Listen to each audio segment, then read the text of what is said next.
The rain was falling hard that evening, turning the streets into rivers of reflection. Adil stood by the window, his hand gripping the curtain tightly as he watched the storm outside. Inside his heart, a bigger storm raged, one made of betrayal, disbelief, and 1,000 broken promises.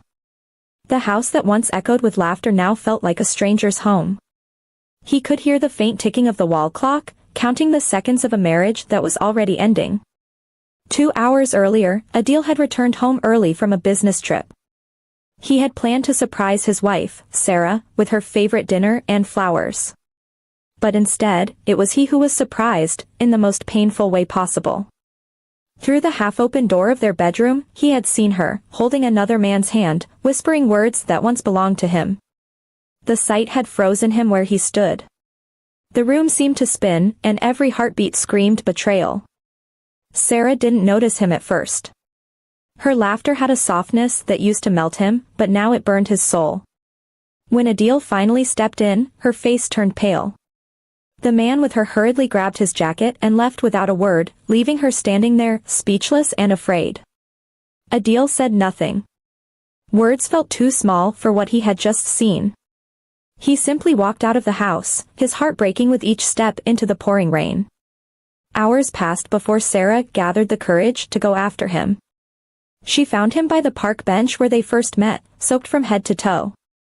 "Adil, please," she cried, her voice trembling. "It's not what it looked like." He turned to her slowly, his eyes tired and empty. "Then tell me," he said quietly, "what exactly was it?" She had no answer. Her silence told him everything he needed to know. He looked away, staring at the rain hitting the ground. "I gave you everything," he said, his voice breaking. "My trust, my love, my loyalty. And you threw it all away, for what? For a moment's thrill?" Sarah tried to reach for his hand, but he stepped back. The distance between them was no longer measured in steps, it was measured in broken trust. When they returned home, the house felt colder than before. Sarah followed him, crying softly, but Adil said nothing.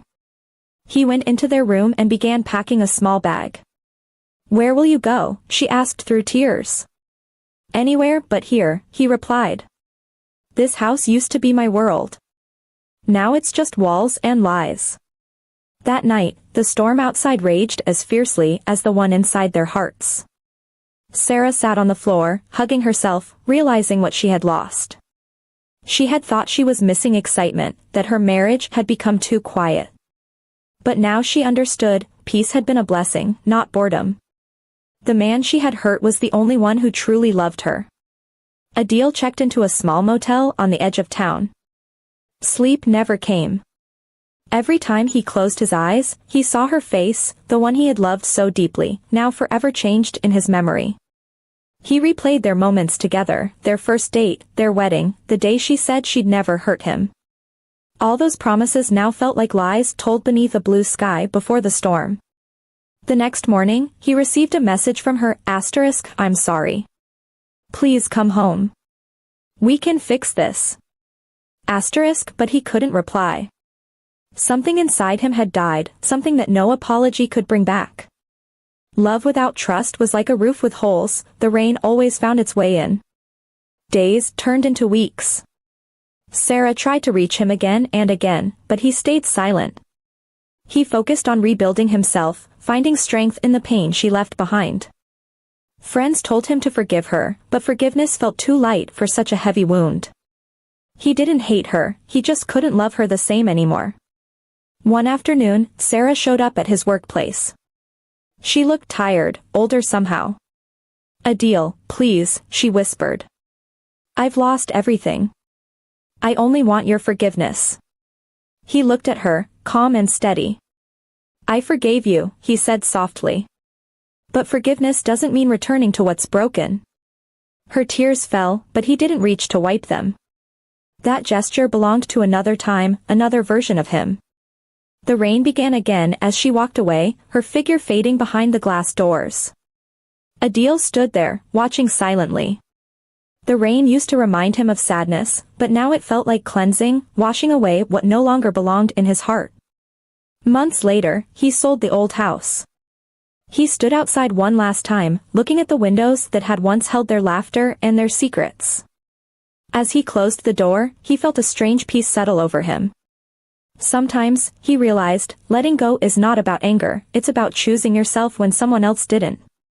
Sarah moved to another city, carrying her guilt with her. She often thought about that rainy night, the night she lost more than a husband. She lost the one person who saw her flaws and still called her home. And Adil? He learned to smile again. The rain still came, but it no longer hurt. It was just rain, nothing more, nothing less. The storm had passed, and though it left scars, it also left wisdom. Some marriages break, not because of the weather outside, but because of the storms we create within.